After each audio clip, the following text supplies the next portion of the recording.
Hello guys, कैसे हैं आप लोग। Welcome back to my channel. आज की इस वीडियो में मैं आपको टाइम पेट्रोल बॉन का सीजन 2 एपिसोड 4 एक्सप्लेन करने वाला हूं। इस एपिसोड का नाम है द सुमेरियन बॉय। अब इस एपिसोड की स्टार्टिंग में हमें दिखाया जाता है कि बॉन के टीचर आंसर पेपर बांट रहे होते हैं। जो एस्से बॉन ने लिखा था उसमें कई सारी एरर्स थे। उसके टीचर उससे कहते हैं कि वो कांजी लिखने में इतना खराब कैसे है और उसे तो अभी एलिमेंट्री स्कूल में होना चाहिए, ना कि इस क्लास में। घर वापस जाते टाइम बॉन अपने दोस्तों से कह रहा होता है कि जिसने भी कांजी इन्वेंट करी है मैं उसको सबक सिखाना चाहता हूँ, लेकिन उसके दोस्त उसे नाराज ना होने को बोलते हैं। और उसका दोस्त यानागिसावा कांजी की हिस्ट्री के बारे में बताता है, जैसे कि कांजी कैरेक्टर स्टार्ट हुए एज अ पिक्चर, फिर वो सिंबल में बदले, फिर लोगोग्राम्स, और फिर वो कांजी बने जो हम अब पढ़ते हैं। और इसमें बेसिक कैरेक्टर्स कंबाइन होना शुरू हो गए उन्हें नई मीनिंग देने के लिए, और ऐसे ही कांजी इतना कॉम्प्लेक्स हो गया। जब बॉन घर आ जाता है और वो पढ़ाई करने वाला होता है और उसके पास गेलर का कॉल आता है, बॉन अब यूमिको के घर आके उसे भी मिशन के बारे में बताता है। वो लोग टाइम में पीछे जाने लगते हैं। बॉन बताता है कि वो लोग 3319 BC के सूमर जा रहे हैं, जो कि मॉडर्न डे इराक है, और उनका फर्स्ट स्टॉप एरिडू होगा, जो कि एक एंशिएंट सिटी है। अब आके बुयोयोन पे उन्हें ज्वाइन कर लेता है। अब वो लोग सूमर के एरिडू नामक सिटी में आ जाते हैं। यहाँ पे उन्हें ये बड़ा सा टेम्पल दिखता है, जिसकी हिस्ट्री के बारे में बॉन और बुयोयोन यूमिको को बताते हैं। वो लोग एक गाँव के पास आ जाते हैं और बॉन सुमेरियंस के 2 ग्रेट इन्वेंशन के बारे में बताता है, जिसमें कि पहला इन्वेंशन पहिया होता है। अब आगे बॉन बताता है कि उनका मिशन ये है कि चोर इन गाँव के लोगों पर हमला कर देंगे और हमें इन गाँव के लोगों को बचाना है। अब बुयोयोन को झाड़ियों से कुछ आवाज आती है। उस झाड़ियों में से एक भेड़िया निकलता है, जो कि बुयोयोन के पीछे पड़ जाता है। लेकिन अब उन्हें पता चलता है कि ये भेड़िया बहुत ही फ्रेंडली है। इस भेड़िया की गर्दन पे कुछ बंधा हुआ है। ये भेड़िया पालतू होता है और इस भेड़िया का मालिक उसे आवाज देकर बुलाता है। बॉन लोग उस भेड़िया का पीछा करते हैं। ये भेड़िया एक लड़के के पास आता है। इस लड़के का नाम उरु डूमुजिड होता है। भेड़िया के गले में जो बैग होता है उसमें कुछ पेबल्स होते हैं। अब बॉन बताता है कि ये पेबल्स जो है वो टोकन कहलाते हैं, और लोग पहले के टाइम में इसी से कम्युनिकेट करते थे, क्योंकि इस टाइम पे लोगों ने अभी राइटिंग को डिस्कवर नहीं किया था। वो लोग उसी लड़के पे नजर रखते हैं। अब उरु अपने घर आ जाता है और उसके पापा उसके लेट आने की वजह से नाराज होते हैं और खेत में काम करवाने के लिए ले जाने लगते हैं। उरु अपने पापा से पूछता है कि एरिडू में जो टेम्पल है वहाँ वो लोग कब जाएंगे। उसके पापा उससे बताते हैं कि अगर काम खत्म हो गया तो परसों वो लोग जाएंगे। ये बात सुन के उरु काफी खुश हो जाता है। अब 2 दिन बाद क्या होगा ये बात जानने बॉन और उसकी टीम 2 दिन बाद के टाइम में जाते हैं। अब यहाँ दिखाया जाता है कि उरु अपने पापा से अपने भेड़िए जिसका नाम लू है उसको भी साथ ले जाने के लिए बोल रहा होता है, बट उसके पेरेंट्स इस बात के लिए मना कर देते हैं। अब वो लोग नाव में बैठ के अपनी मंजिल की तरफ निकल जाते हैं। अब वो लोग एरिडू आ जाते हैं और प्रार्थना करने लगते हैं। इसके बाद उरु के पापा सामान खरीदने के लिए निकलने वाले होते हैं। वो अपने पापा से पोर्ट देखने जाने की रिक्वेस्ट करता है और कहता है कि वो शाम तक वापस आ जाएगा, और उसके पापा से अलाउ कर देते हैं। उरु अपनी फ्रेंड गेमे से मिलने आ जाता है। इन दोनों में काफी बातें होती हैं। इनकी बातों से हमें पता चलता है कि गेमे एक बड़े शहर में रहती है जिसका नाम उरुक है, लेकिन वो सैड होती है और उरु को बताती है कि वो और उसकी फैमिली उरुक छोड़ के जा रहे हैं और वो लोग बाद तिबीरा शिफ्ट होने वाले हैं। उनकी दूरियां बढ़ने वाली होती है और वो कहते हैं कि हम दोनों लोग टोकन्स के जरिए एक दूसरे से बात किया करेंगे, अब जिससे कि वो लोग ज्यादा से ज्यादा मैसेजेस शेयर कर सकें। गेमे उरु को एक आइडिया देते हुए बताती है कि वो लोग क्ले पे सिंबल्स बना के बात कर सकते हैं और वो लोग नए नए मीनिंग्स भी बनाएंगे, जिससे कि वो लोग बहुत अच्छे से कम्युनिकेट कर पाएंगे। अब बॉन ये सब देख के बहुत ज्यादा एक्साइटेड हो जाता है और वो खुशी खुशी यूमिको को बताता है कि जो उरु और गेमे अभी कर रहे हैं उसी से ही राइटिंग की खोज होने वाली है और हम लोग अभी एक हिस्टोरिकल इवेंट विटनेस कर रहे हैं। पहियों का आविष्कार के बाद यही दूसरा सबसे बड़ा इन्वेंशन था सुमेरियंस का। अब वो राइटिंग के आविष्कार की हिस्ट्री के बारे में बताने लगता है, जो कि मैं डिटेल में नहीं जाऊंगा। बॉन काफी एक्साइटेड हो जाता है सब बताते हुए, और भूख की वजह से उसके पेट से आवाज आने लगती है। गेमे के पापा उसे लेने आ जाते हैं। उरु भी उनसे हेलो करता है और वो उनसे ये बताता है कि मेरे पापा का नाम लू नाना है और मेरा नाम उरु है। अब गेमे अपने पापा के साथ वहाँ से चली जाती है। उरु अपने पापा के पास वापस आ जाता है। बॉन बताता है कि उरुक सिटी जहाँ गेमे रहती है वहीं पे क्ले टैबलेट रिकॉर्डिंग इन्वेंट हुई थी। गेमे और उसकी फैमिली साथ में डिनर कर रहे होते हैं और गेमे की मम्मी गेमे के पापा को बताती है कि सुनने में आया है कि बाद तबीरा को चोर लोग टारगेट कर रहे हैं। गेमे उरु के भेड़िया लू के जरिए कम्युनिकेट करने लगती है और उरु भी नए मैसेज लिख के उसको भेजने लगता है। अब गाँव वालों के ऊपर खतरा आने वाला होता है, लेकिन उन्हें एग्जैक्ट डेट पता नहीं होती है, क्योंकि हेडक्वार्टर्स वाले खुद एग्जैक्ट डेट फाइंड नहीं कर पा रहे होते। तो बॉन लोग इस सोच में पड़ जाते हैं कि वो लोग कैसे इन गाँव वालों को बचाएंगे। अब एक दिन की बात होती है, उरु का भेड़िया लू अभी वापस नहीं लौटा होता और उरु को काफी चिंता हो रही होती है। बॉन और उसकी टीम लू को ढूंढने निकल जाते हैं। बुयोयोन झाड़ियों के पीछे चेक करने जाता है और वहाँ से शेर बाहर आ जाता है और शेर उसके पीछे पड़ जाता है। बॉन शेर को कंट्रोल करके बुयोयोन को बचा लेता है। उनकी नजर रास्ते में पड़े खून पे पड़ती है और उन्हें लू मिल जाता है और वो बहुत ही घायल होता है। वो लोग अपने गैजेट का यूज करके उसका इलाज करते हैं और लू उठ के फिर से अपने रास्ते चल देता है और बॉन बुयोयोन को लू के पीछे जाने को बोलता है और यूमिको और बॉन गेमे पे नजर रखने निकल जाते हैं। अब उन्हें पता चलता है कि गेमे के शहर पर चोरों ने हमला कर दिया और उसे बर्बाद कर दिया और गेमे को चोर लोगों ने अपना गुलाम बना दिया है और अब वो लोग उसे बेच देंगे। और इसीलिए लू इतनी जल्दी में था क्योंकि गेमे ने उरु को अलर्ट करने के लिए लू के जरिए मैसेज भिजवाया। अब जल्दी से बॉन और यूमिको उरु के गाँव जाने लगते हैं।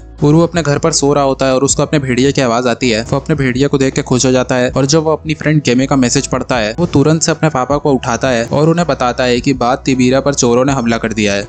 उसके पापा उसकी बात का भरोसा नहीं करते और उसे डांटना शुरू कर देते हैं। वो अपने पापा को बताता है कि वो क्ले पे लिखे लेटर्स के जरिए गेमे से कम्युनिकेट करता है। उसके पापा किसी तरह कन्विंस हो जाते हैं और अब वो उरू को ऑर्डर देते हैं कि गांव के जितने भी लोग हैं सबको एल्डर के घर पे इकट्ठा करो। सभी गांव वाले इकट्ठा हो जाते हैं और अब वो लोग डिसाइड करते हैं कि वो लोग खुद ही अपने गाँव की रक्षा करेंगे और चोरों से युद्ध करेंगे। अब क्योंकि उन लोग को युद्ध करना होता है तो इस गाँव का एल्डर उरू के पापा लू नाना को इस गाँव का लूगल बना देता है। लूगल क्या होता है यह भी आपको आगे पता चलेगा। अब ये सब देखते हुए यूमिको बॉन से पूछती है कि हमें क्या गांव वालों की मदद करनी चाहिए और बॉन बताता है as a time patrol agent उन्हें इस युद्ध में इंटरफेयर नहीं करना चाहिए। अब यूमिको उससे पूछती है कि लूगैल का क्या मतलब होता है और बॉन बताता है कि लूगैल का मतलब लीडर इन बैटल होता है। उन्हें युद्ध के टाइम में इलेक्ट किया जाता था। लूगैल का पद धीरे धीरे किंग के इक्विवेलेंट हो गया। गाँव वाले वॉर के लिए निकल जाते हैं। अब गाँव वाले जीत के वापस आ जाते हैं और गेमे को भी छुड़ा लेते हैं। गाँव की जितनी लेडीज और बच्चे होते हैं सब लोग खुश हो जाते हैं और अब यहाँ पे खुशी का माहौल होता है। ये सब देख के बॉन, यूमिको और बोयोयोन भी खुश हो जाते हैं। बॉन को अब राइटिंग की इंपॉर्टेंस समझ में आ जाती है। मिशन खत्म हो जाता है और अब वो लोग वापस घर जाने लगते हैं। घर पहुंच के बॉन कांजी की बुक उठा के पढ़ना शुरू कर देता है और उसकी मम्मी उसके रूम में आके ये देख के सरप्राइज हो जाती है और खुश हो जाती है। और अब ये एपिसोड खत्म हो जाता है। अगर आपको ये वीडियो अच्छी लगी हो तो लाइक कर देना और मेरे चैनल को सब्सक्राइब कर देना। मिलते हैं अगली वीडियो में। Bye bye.